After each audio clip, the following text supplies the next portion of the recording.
up, y'all? Welcome to In the Wild. And joining me, we have two very special guests. They are here to talk about all things homecoming, and they are homecoming queen and king. So give a warm welcome to Isaiah, Maddox, and Caroline Gibson. Hey. Oh. How are y'all? How has it been since the last time y'all on the podcast? Because at that point, y'all were recently crowned.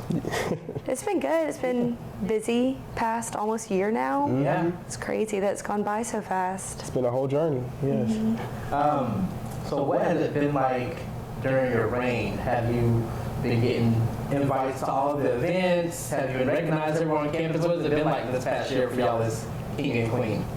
You go first. Yes, Yeah. lots of events, lots of different things at the school. They always invite us to everything, and it's really fun because I get to wear my crown and my sash, and it's not just a 1 week kind of event like a lot of people think homecoming is. Like, we've been able to be representations of AU at all these different events, and it's been nice. It's been great. Yeah, basically what she said. Yes, got to wear the crown, which I look good in sometimes. I hate wearing it sometimes because I get the haircut. I'm like, I'm gonna be looking good, and then they said put the crown on. I'm like, you can't see anything past this. So it's like, wow.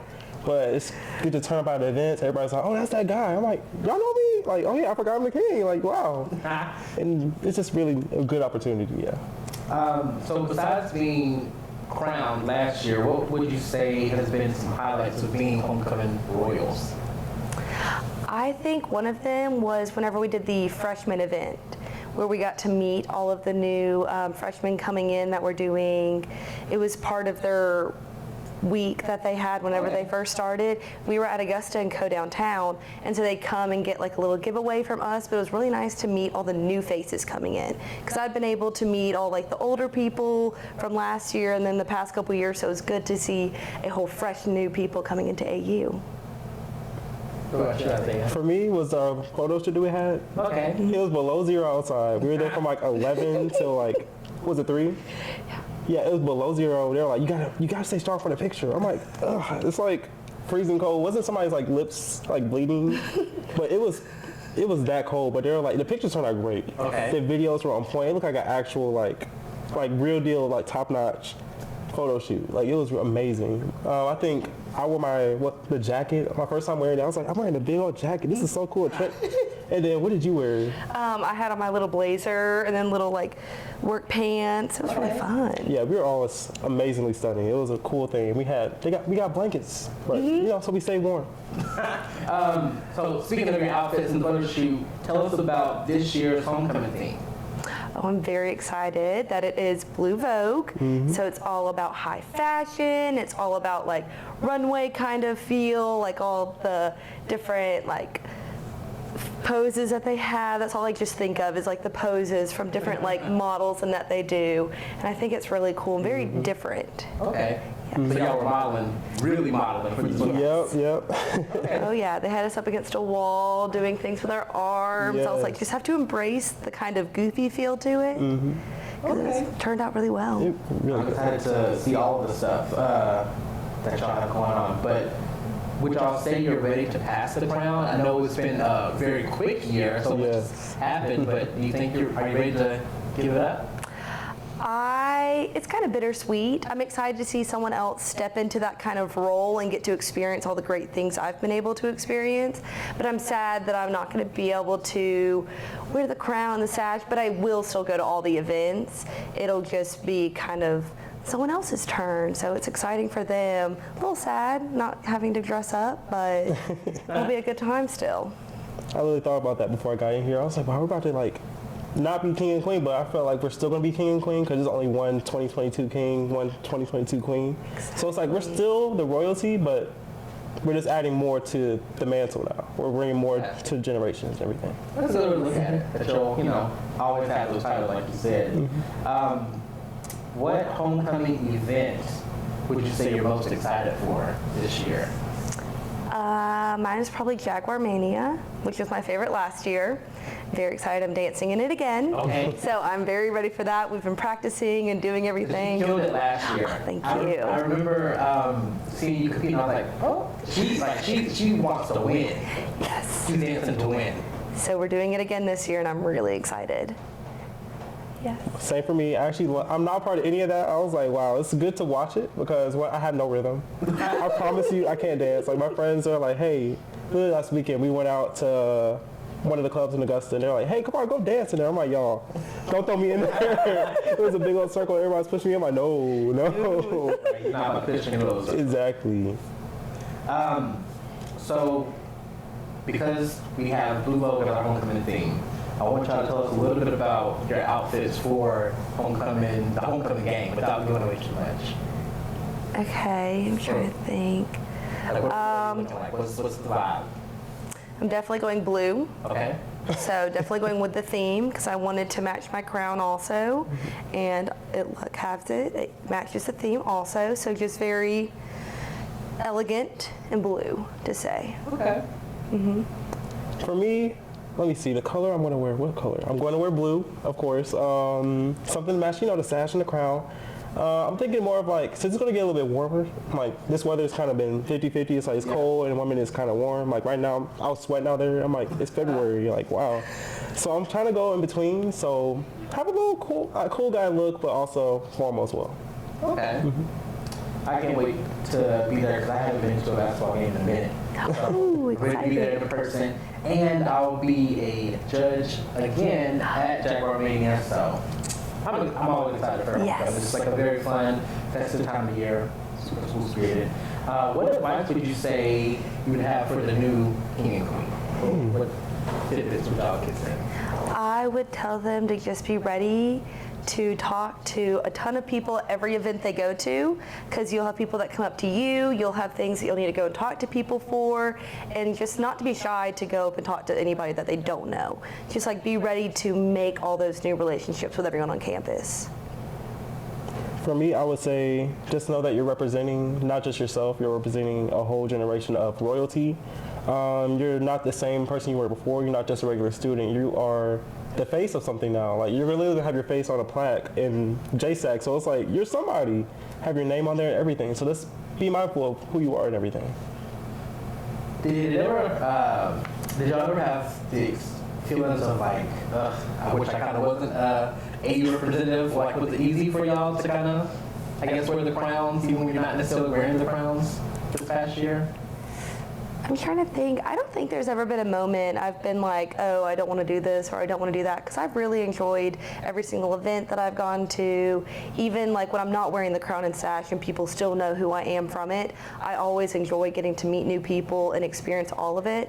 I don't think I've had a moment where I've been like, yeah, same. It was like, it's crown day. I guess I gotta put it on. It was never that, except for when I got fresh cut. It was like, I gotta really put the crown on, like for real. But besides that, I really enjoyed the whole experience.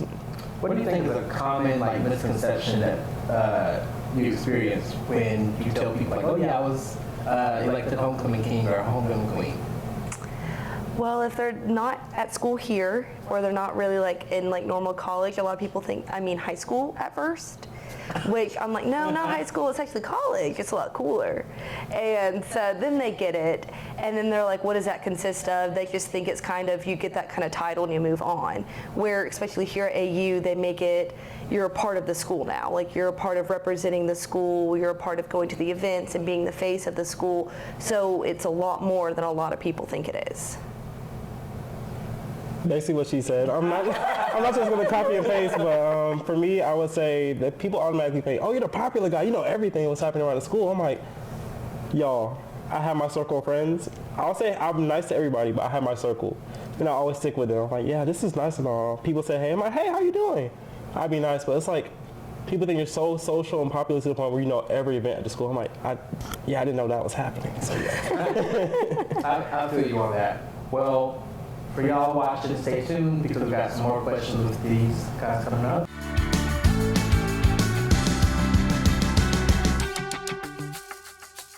Hello, my name is Yamil Santana, and I'm a counselor here at Augusta University. I wanted to take a moment to talk to you about student counseling and psychological services, also known as SCAPS. Our mission as SCAPS is to provide free and confidential mental health services for currently enrolled Augusta University students in a safe and inclusive environment. Our goal is to promote and preserve student wellness. We pursue our mission by delivering direct clinical care to students. In addition to brief therapy for individuals, group counseling, and crisis services, we also offer consultation, prevention, and outreach presentations. We also pride ourselves in our graduate level training program, which prepares future mental health professionals and supports Augusta University's academic mission. We provide all of these services through the highest standards of practice as guided by our professional and ethical codes of conduct. We help students better understand themselves, others, and the world around them so that they can make intentional and informed choices that facilitate wellness. You may be wondering what are some of the concerns that bring students to SCAPS. Truth is, we see students for an extensive variety of concerns such as anxiety, depression, suicidal thoughts, and loneliness, among many other concerns. If you're wondering if your concerns are valid or if they could be addressed by working with a mental health professional, then please consider giving us a call. Contacting SCAPS is a great first step in moving in a helpful direction. If we believe we're not the resource for you, we'll make sure to point you in the right direction. We encourage you to make taking care of your mental health a priority during your journey here at Augusta University. And we invite you to let us support you along the way. Thank you, and may you be well.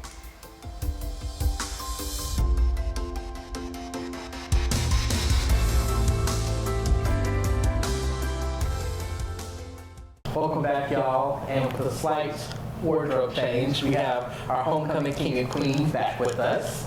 And now, I want to say this is like the main segment for today, which is becoming a little bit of a tradition here. It's like talking about dating. And because for this episode, it's Valentine's Day, I want to pick y'all brains a little bit about some wild topics when it comes to dating. Yes.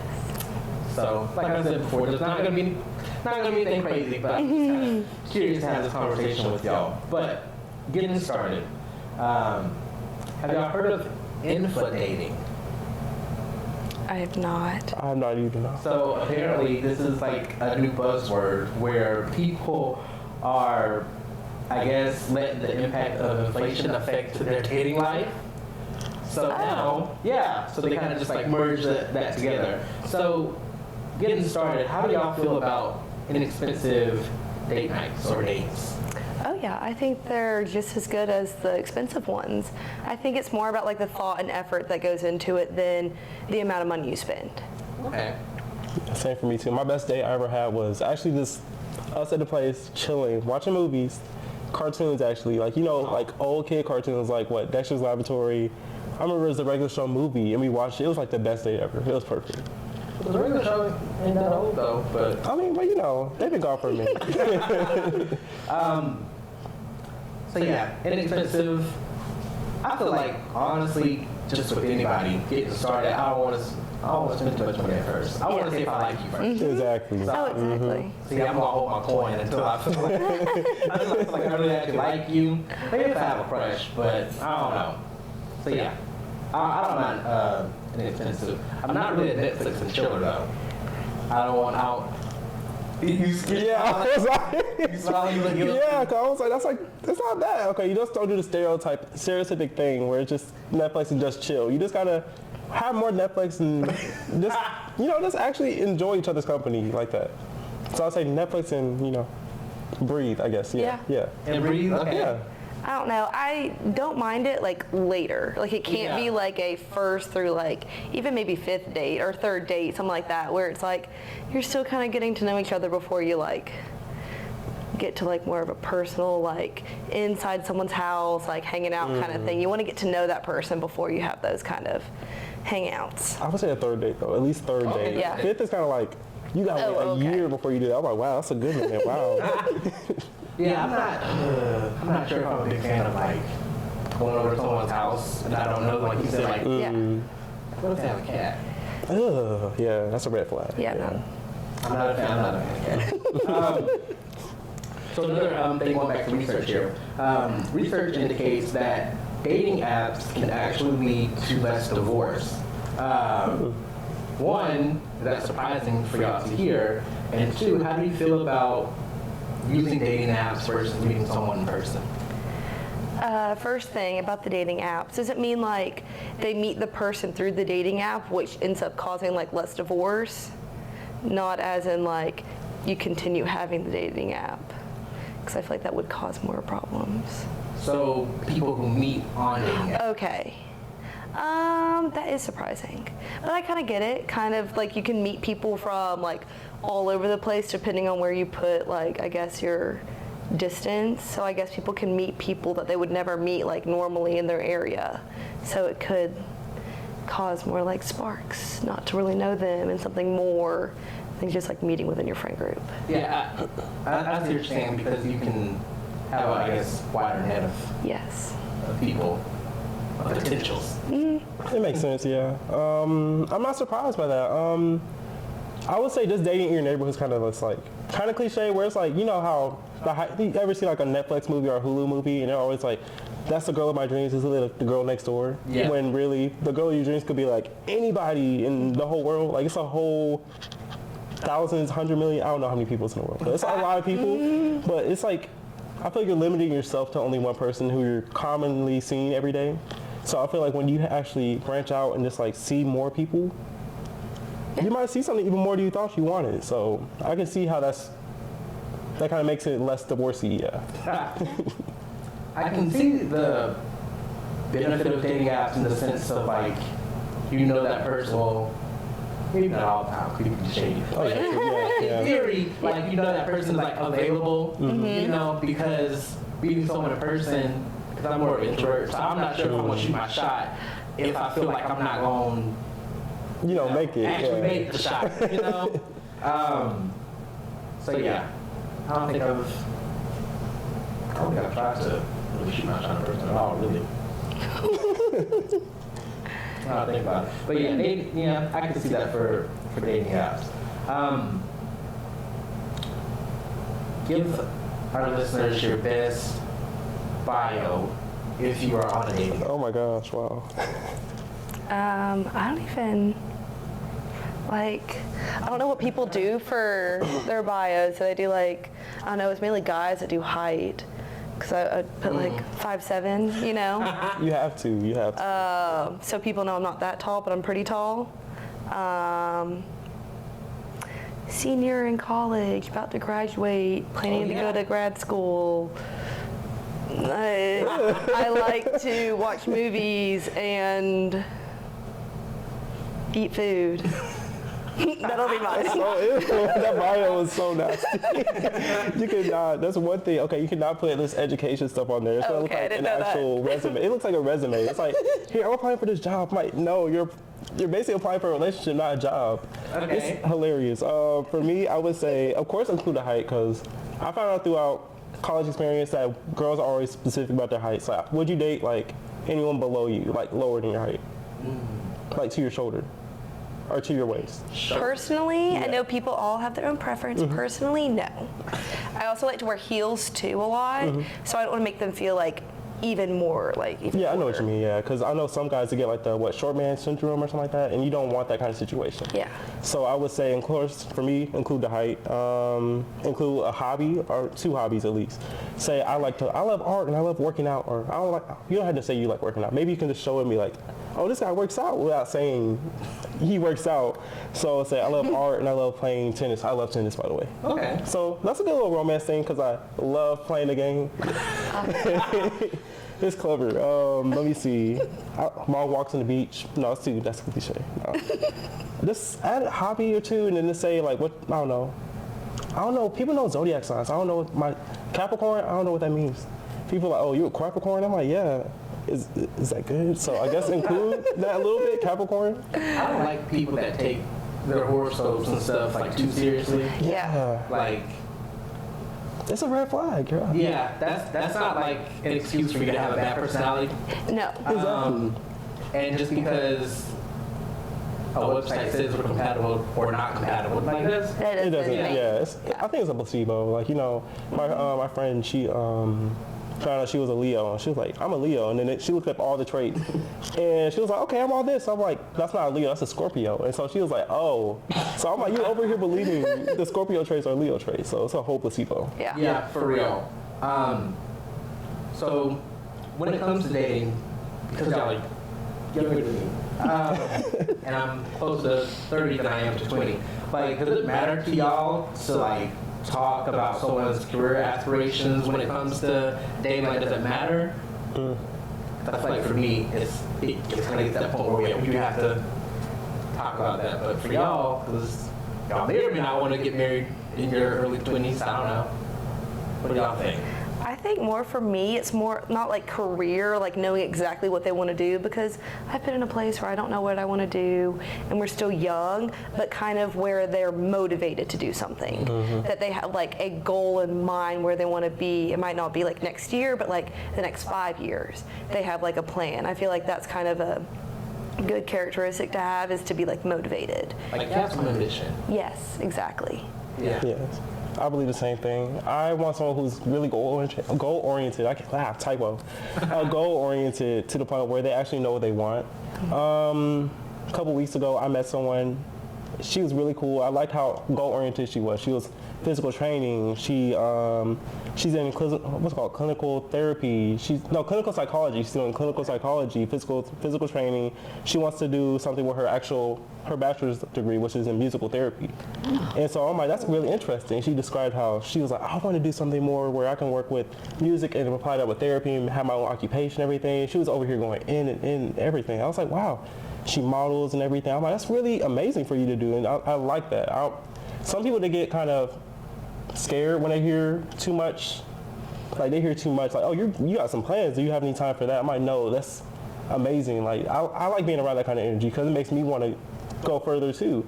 So I would say, of course, you got to be goal-oriented, have some ambition. If you don't, then it's like, are you staying on the couch the whole day? Like, what's the plan? Like, I don't know. It's kind of a red flag when they just want to, chill and watch TV the whole day, Yeah, like, when we talk about, like, at the end of the day, when I get home from work, we talk about each other's day, I want you to have something to say. Yeah. Like, not just, work was boring and I did whatever. Yeah. Exactly. Yeah.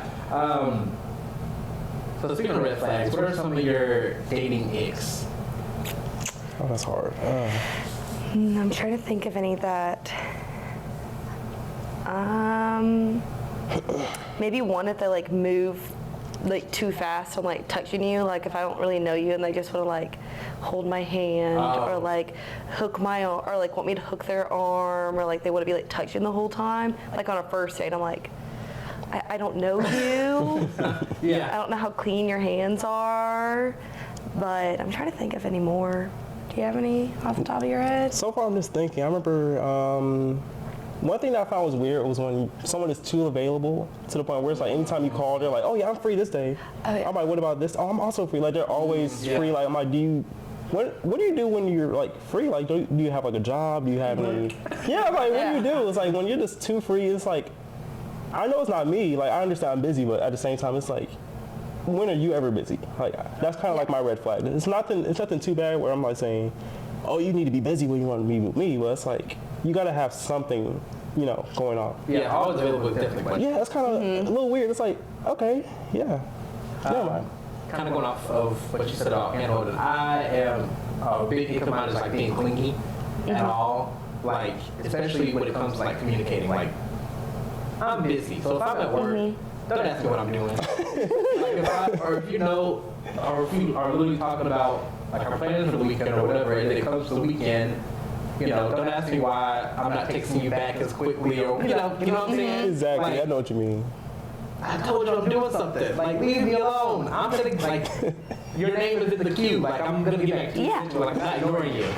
That's for me, like off the top. Like, I will block you if you get too clingy. And I kind of mentioned it before, but I don't do cats. Same. Once I find out you live with a cat, it's alright. Yeah. We can be friends. And I'm not coming over, but That's what I'm saying. We can be good friends, from a distance. anything else y'all can think of for icks? I don't know if they're like weirdly close with their family. Like, I'm really close with my family, but like in a good kind of way, but like they have like a too personal kind of relationship with like a sibling or a parent or something like that. Because it was someone that I was talking to that I like work with, and she was like, yeah, on our first date, he told me he was weirdly close with his family. I was like, Why weirdly? What does weirdly mean? I guess like they're always, I don't That's know. weird. Yeah, that's a red flag. That's a good red flag. Like it wasn't even like, oh, I'm close with my family. He was like, I'm weirdly close. I'm like, ew. So that's how you know it's kind of more. Yeah, if he's starting off the conversation with that. That's a no. Yeah, Yeah. that's a sign right there. Yeah, turn around. And look, I'm all for someone that loves their family, but that's like, that could be a good sign. But yeah, if they're too involved to like everything that their family got going on, or they feel like, oh, I can't miss a family dinner because we can't be together, you know. I found it. I found my other one. Oh my gosh, this happened back in high school. Okay. So before I ever ask any of my friends out, I'll be pause. That sounds so bad. Before I ask any of my possible, more than friends, I'll be like, okay, hey, you want to go check out this movie? Back when movies were the thing. Back in high school, it's like that was the place to be because you couldn't drive. So it's like I had to wait for my parents to pick us up. So basically, we went to the movies, and this girl, we watched the first movie. Okay. It was actually, it was funny, wasn't it? Yeah, it was funny. It had some funny moments. It had one jump scare. So we were in there. We watched the movie. No laugh. Everybody was laughing. I looked at her. Crickets. I was like, okay. Then that one jump scare that scared everybody. Everybody jumped. It was like a wave of like jump, jump, jump, jump, jump. It went all the way back. Nothing. She was like, I'm like, no emotional whatsoever. And I was like, you gotta have some emotion. Yeah. I love that when I see emotions. Like I see if you're like overly laughing. I'm like, that's nice. I like how you have good laughter. When you're sad about something, I like how you're able to show that. I like when people are able to show their emotions and not just kind of like keeping it inside. I'm like, that's kind of, it's toxic. Like you can't have that just covering, like hiding away. Because what else are you hiding from yourself? Yeah. I can see that. So here's like a hot button type question. How do you feel about being equals in relationships? Because some people are like, I want everything to be 50-50. Like we pay half on rent and dates and all the things. And then there's some people who are more traditional and would prefer the guy to pay for a lot of the bigger expenses. What do y'all think? How do y'all feel? I would say I'm a mix of both. Okay. Like I think when it comes to like respect, like when it will be like parenting, like if I have kids one day, like that kind of stuff, that's all like equal. Like especially like emotional kind of stuff, like we need to be equals. Like both of us talk about our feelings, both of us express how we feel, we both are equals in that kind of way. But then some of the other stuff I can be more traditional, I would say. I'd say probably because like that's how my parents were, but I wouldn't say it strictly like the guy has to pay for all of it. It can be like if somebody makes more money, like that's where it can like lean towards, so it's more evened out, but it doesn't have to be like strictly 50-50. For me, I remember this one thing I saw on Instagram. Instagram is like my go-to over here. Michelle Obama, she said that no relationship is really 50-50. It's always going to be like one side is going to be going this way. One day I might not be doing so well. So I'm relying my 20% on her 80%. So it's like we're going to be lifting each other up eventually to the point where we're able to get back to the 50-50 relationship.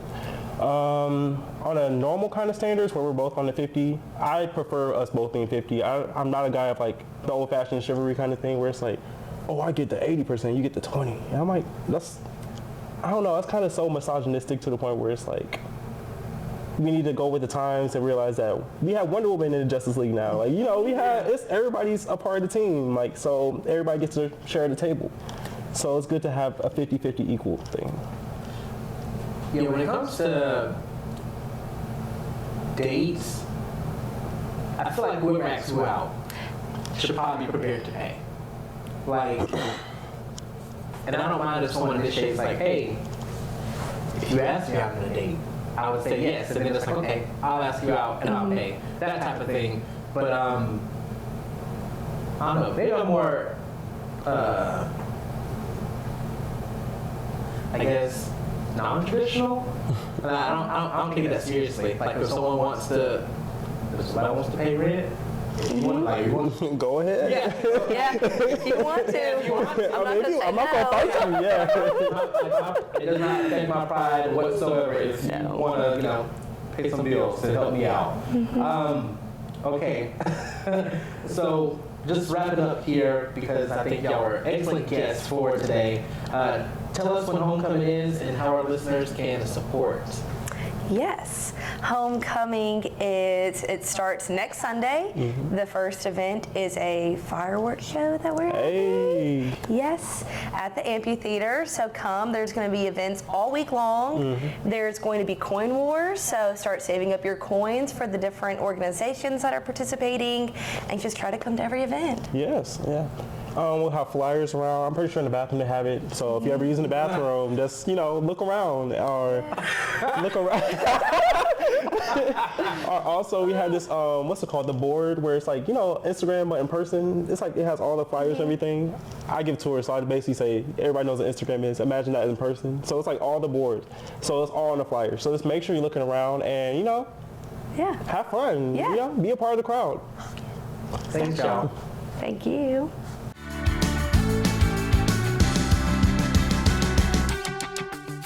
Hi, my name is Bethany, and I'm excited to share with you about the Center for Writing Excellence at Augusta University. The CWE is here to assist you with all things related to writing, speaking, and composing. We help with any kind of paper, ranging from your first-year English composition essays to lab reports. We also help with speeches and presentations for classes or outside events like conferences. Finally, we can also support you as you draft and revise multimodal assignments. These include things like PowerPoints, infographics, research posters, videos, podcasts, and more. You can come to the CWE for help at any stage in the composing process. We think some of the most productive appointments happen when students come before they've even started. During brainstorming sessions, we can review your assignment requirements, make sure you understand them, and then come up with a plan for drafting and completing the project. We provide feedback on drafts, help you with revisions, and help you understand professor feedback. Wherever you are in your process, we're here to help. So how does all this work? It's pretty easy. The CWE is completely free to students, and you can book up to one appointment per day during your time at AU. Sessions are typically one-on-one and last about 45 minutes. You can come see us in person or online. For online sessions, you can do a live video chat or opt to get written feedback from a consultant. The CWE is staffed by friendly peer consultants, mostly made up of AU undergraduates who have received training in the discipline of writing. We also have consultants who work with our graduate and professional students, as well as AU faculty and staff. The CWE is located on the Summerville campus in Algood Hall and on Health Sciences campus in Greenblatt Library. And of course, you can also meet with us online from wherever you're at. Learn more about the CWE on our website listed on the screen and follow us on Instagram at AUG_CWE. We can't wait to work with you and wish you the best on your AU journey.